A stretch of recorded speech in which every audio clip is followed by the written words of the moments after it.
Assalamualaikum teman-teman, bagaimana kabarnya hari ini? Mudah-mudahan sehat selalu ya. Bagi para pejuang SKB CPNS 2019, tetap semangat belajar ya.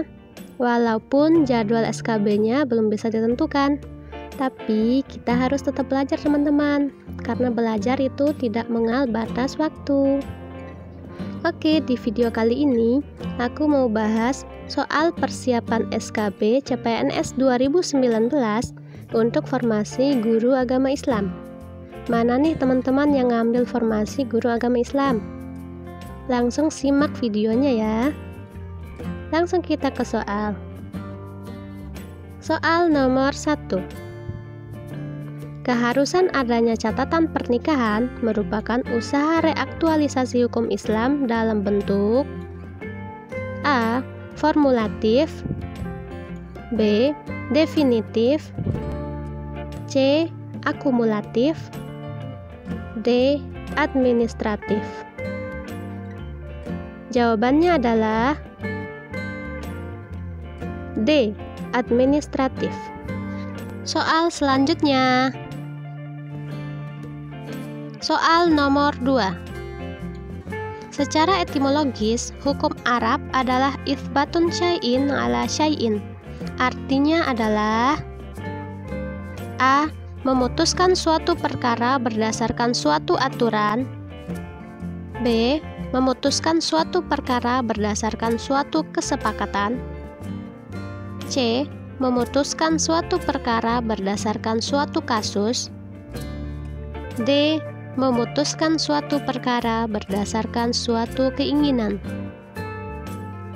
Jawabannya adalah A.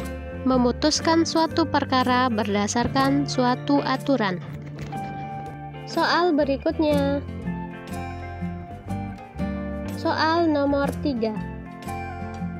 Berdasarkan peran dan tanggung jawab terhadap keluarga, perbandingan pembagian kewarisan antara pria dan wanita adalah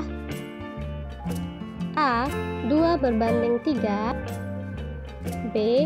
2:4, C. 1:3, D. 2:1. Jawabannya adalah D. 2:1.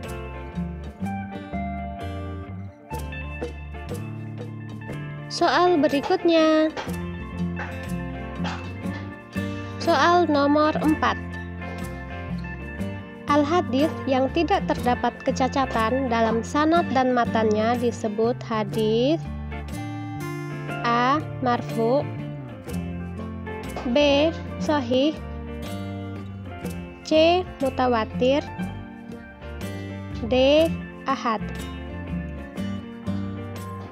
Jawabannya adalah B. Shahih.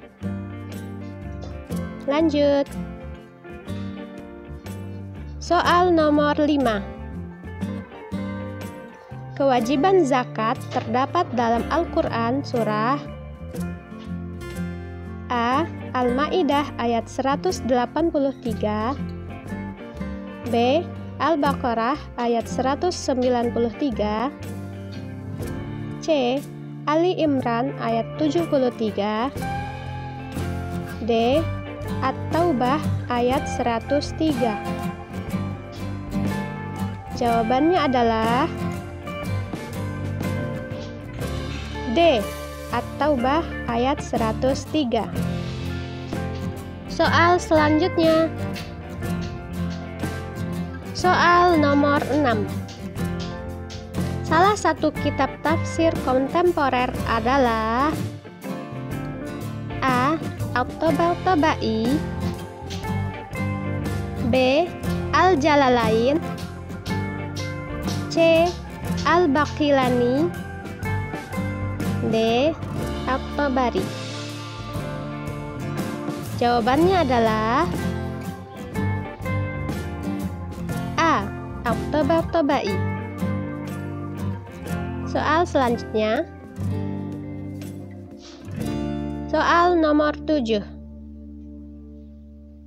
Cabang ilmu hadis yang mendalami seluk-beluk perawi hadis disebut A. Hadis dirayah, B. Hadis riwayah, C. Hadis hamiyah, D. Sunnah hamiyah. Jawabannya adalah A. Hadis dirayah. Lanjut ke soal berikutnya. Soal nomor 8. Makna makiyah dalam ulumul Quran maksudnya A. Ayat yang turun di Mekah, B. Surat yang turun di Mekah, C. Ayat atau surat yang turun sebelum hijrah Nabi Shallallahu Alaihi Wasallam, D. Ayat atau surat yang turun di Mekah sewaktu akan hijrah Nabi Shallallahu Alaihi Wasallam ke Madinah. Jawabannya adalah C. Ayat atau surah yang turun sebelum hijrah Nabi Shallallahu Alaihi Wasallam. Soal berikutnya. Soal nomor 9. Perintah puasa di bulan Ramadan ditegaskan dalam Al-Quran surah A. Surat Maryam ayat 26, B. Surat Ali Imran ayat 97, C. Surah At-Taubah ayat 60, D. Surat Al-Baqarah ayat 183. Jawabannya adalah D. Surat Al-Baqarah ayat 183. Soal terakhir ya teman-teman. Soal nomor 10. Surat-surat Al-Quran yang kurang dari 100 ayat disebut A. Al-Masani, B. Al-Mi'un, C. Al-Mubin, D. Al-Mufassal. Jawabannya adalah B. Al-Mi'un. Oke teman-teman, itu tadi video aku tentang soal persiapan SKB CPNS 2019 untuk formasi guru agama Islam. Thanks for watching, dan semoga video ini bermanfaat buat teman-teman ya. Jangan lupa subscribe channel aku dan like videonya ya. Dan nantikan video soal SKB part 2 untuk formasi guru agama Islam selanjutnya. Terima kasih. Wassalamualaikum warahmatullahi wabarakatuh.